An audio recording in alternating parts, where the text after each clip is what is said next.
Happy Easter, everybody! I noticed in the news today that in the Philippines, after the pandemic, they have gone back in some of the smaller villages in the Philippines, gone back to an old tradition they had of actually crucifying people. They get volunteers who come up and they actually put the nails in the hands and they put them up on the cross and they put them up in the town square. Now, I find this, very difficult to believe and also kind of the wrong message. It seems to be a glorification of suffering when the whole intention that Jesus had for us in this crucifixion and resurrection experience is that we go through those dark nights, those suffering moments, in order to get to a higher expression of the light. Now, we've said on this channel before, and I'll repeat it, that it is important that we honor our feelings of pain, of suffering, of trauma, of darkness. We need to honor those. We need to be willing to feel them. We don't want to put them aside. We don't want to deny them. We don't want to, deviate from them. We want to feel them completely. And we want to come to an understanding that those challenges are an opportunity for us to raise our spiritual vibration to a higher level. In fact, the crucifixion or any suffering experience that we have really has no meaning without a subsequent resurrection. That's what my Bible teacher used to say. If you're going to have a crucifixion, you might as well hang around for the resurrection. And I think Jesus had the same idea. And I'd like to share this passage with you today. This comes from Luke 9:21-24. Jesus is speaking, and it says, "He sternly ordered and commanded them not to tell anyone, saying, 'The Son of Man must undergo great suffering and be rejected by the elders, chief priests, and scribes, and be killed on the third day to be raised.' Then he said to them all, 'If any wish to come after me, let them deny themselves and take up their cross daily and follow me. For those who want to save their life will lose it, and those who lose their life for my sake will save it.'"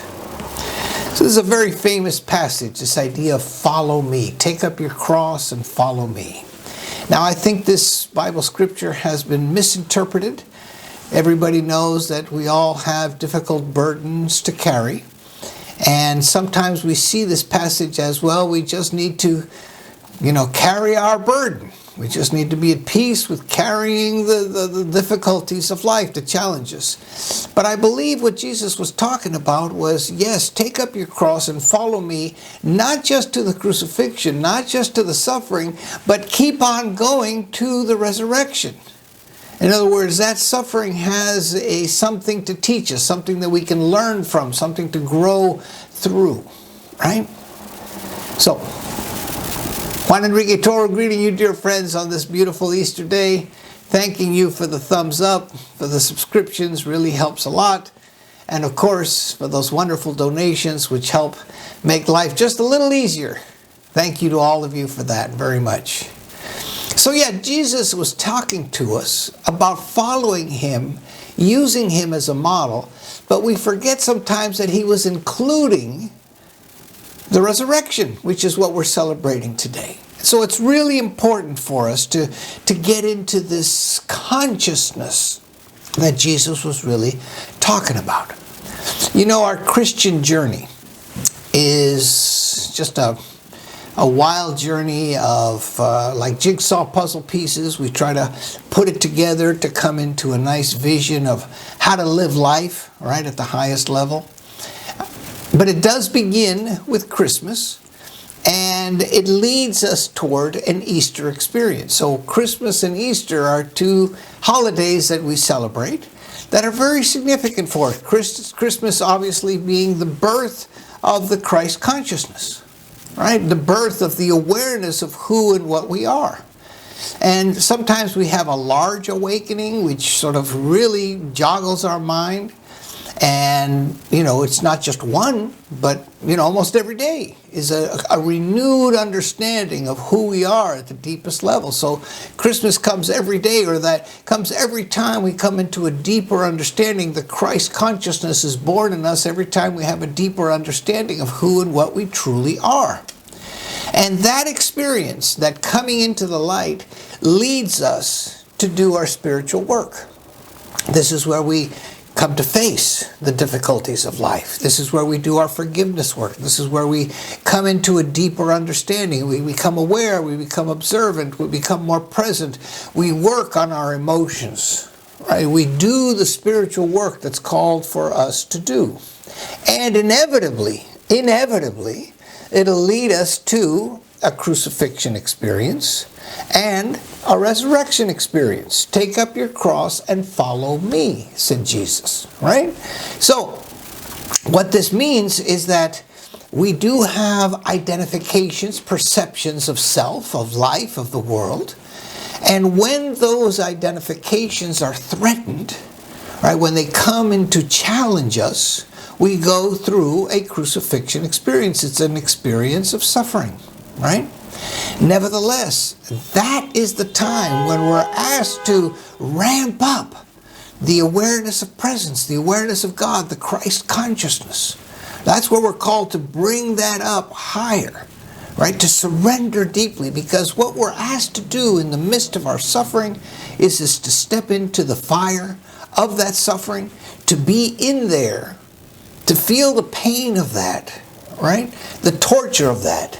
And yet to come to see, maybe to our own surprise, that we're not consumed.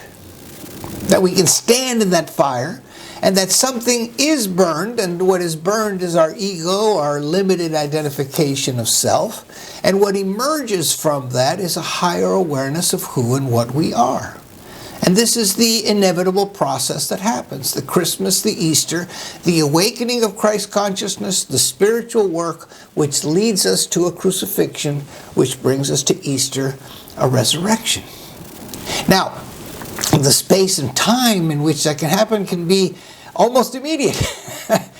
Or it could be stretched out. And it happens all the time. It's not a once-in-a-lifetime event. It's continuously. It's a process of continual growth. Right? And so we go through our dark night of the soul experiences, and sometimes those are very deep and long-lasting. Sometimes it's an instant. But whatever it is, it's a challenge that is seeking to be overcome with a higher awareness of who and what we are. This is what we call being brought into ascension consciousness. The fact that we can go beyond all of the human limitations that we have.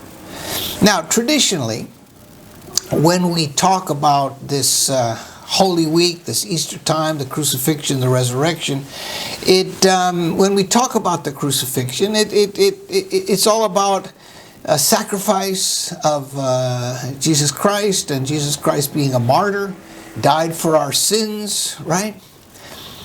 I'd like to put that in a new context today for us, because we can see this in a different light.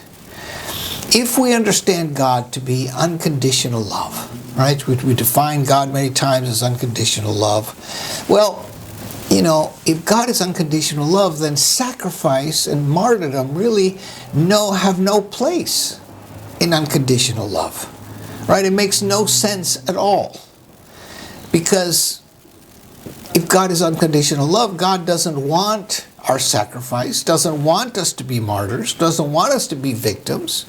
Rather, this crucifixion experience is a lesson for us to be learned of a change of perception, a new identification, a deeper realization. And Jesus modeled this for us. He put himself as an example to us, where he demonstrated that even we can face even such tremendous suffering and even death and overcome, because of the nature of who and what we are. So Jesus gave us the lesson, invited us to learn that lesson, to demonstrate it in this world. And so, if we demonstrate it, we're going to teach others the very same lesson.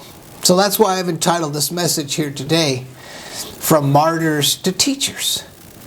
Maybe in the past we saw ourselves as being martyred. Now we can see that that very difficult, challenging experience is there for us to be able to demonstrate and to teach. From martyrs to teachers, right? It's a very powerful idea. And so today, in light of the truth that is illuminating my mind, your mind, the mind of the collective human consciousness, we can rise up to the majesty of the divine expression of who and what we are and proclaim ourselves to be children of the Most High and free from all belief in sickness and death and limitation and suffering, a victimhood of all kind. And here's an affirmation which I'm going to invite you to repeat with me. In unity with Jesus Christ, I realize that I am resurrected into light, life, and power of God. Let me repeat that. In unity with Jesus Christ, I realize that I am resurrected into the life, light, and power of God. One more time. In unity with Jesus Christ, today on this day, this Easter day, in unity with Jesus Christ, I realize that I am resurrected into the light, life, and power of God. This is a very powerful statement for us today. It's embracing the resurrecting spirit within us, that ability, like we just said, to go through a very difficult challenge, a suffering experience, to be able to sustain it, to be with it, to feel it deeply, to step into the fire of that trauma and know that we're not consumed. Rather, that it's calling us to ramp up our identification with the divine self, the immortal self, the Christ self. Right? It's inviting us to embody that a lot more clearly. And so, Jesus says it very clearly. Take up your cross and follow me. Because those who, as I said, for those who want to save their life, in other words, those who want to hold on to the identification of the limited self, you're going to lose your life. But those who lose their life for my sake, in other words, those who are willing to surrender, to give way, to let go of that kind of identification, will save it. Right? And this is why on the cross, Jesus, he had those 7 famous words that he spoke, or those phrases that he spoke, one of which is, into thy hands I commend my spirit. Into thy hands I commend my spirit. Jesus is going through the very same process, and he's teaching us by his example how we're to do it. We come into a very difficult situation. We're challenged. We're in the midst of that suffering. And we're asked to surrender, to ramp up the awareness of presence, to give way of the limited understanding of who and what we think we are, and to come into a fuller embodiment of our Christ nature, our Christ self, right? And so when he says, take up your cross and follow me, that's exactly what he's inviting us to do. To celebrate Easter from going from any sense of martyrdom, of victimhood, right? Of poor me mental activity. To go in and to demonstrate the truth of who and what we are. To demonstrate. And as we demonstrate, we become teachers. Teachers of this very important truth. So how are you going to celebrate your Easter today? Well, oftentimes we have celebrations, we have family, we have, maybe we go to a church service, we have some prayers, obviously. But what's really important for you today is to capture in your mind this whole process that we're speaking about today. Christmas, the awareness of a new expression of light. The Christ consciousness is born, right? And that new awareness, which doesn't happen just once again. It happens all the time. We come into a greater and greater unfoldment of who and what we are. Right? Just the other day, I was contemplating the miracle of sleep. Sounds almost ridiculous, right? But when I woke up in the morning, I realized, we sleep 7 or 8 hours in a night. Suddenly, it came to my mind how miraculous that is. That as humans, we lay down, we sleep, and we wake up refreshed. To me, this suddenly seemed miraculous. It was like a light bulb coming on. Well, it was an awareness, a deeper awareness of the miracle of life. That's a Christmas experience. Happens all the time, right? Which inevitably will lead us to a crucifixion experience. Whatever that means for us, a difficulty, a challenge, something that threatens our concept of our world, our concept of self.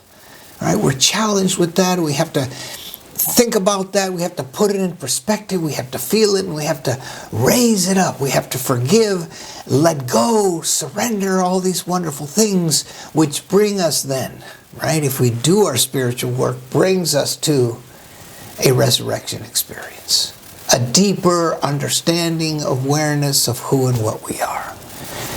We come to understand, that difficulty I had, that fear that I had, that challenge that I had, I overcame. I came through.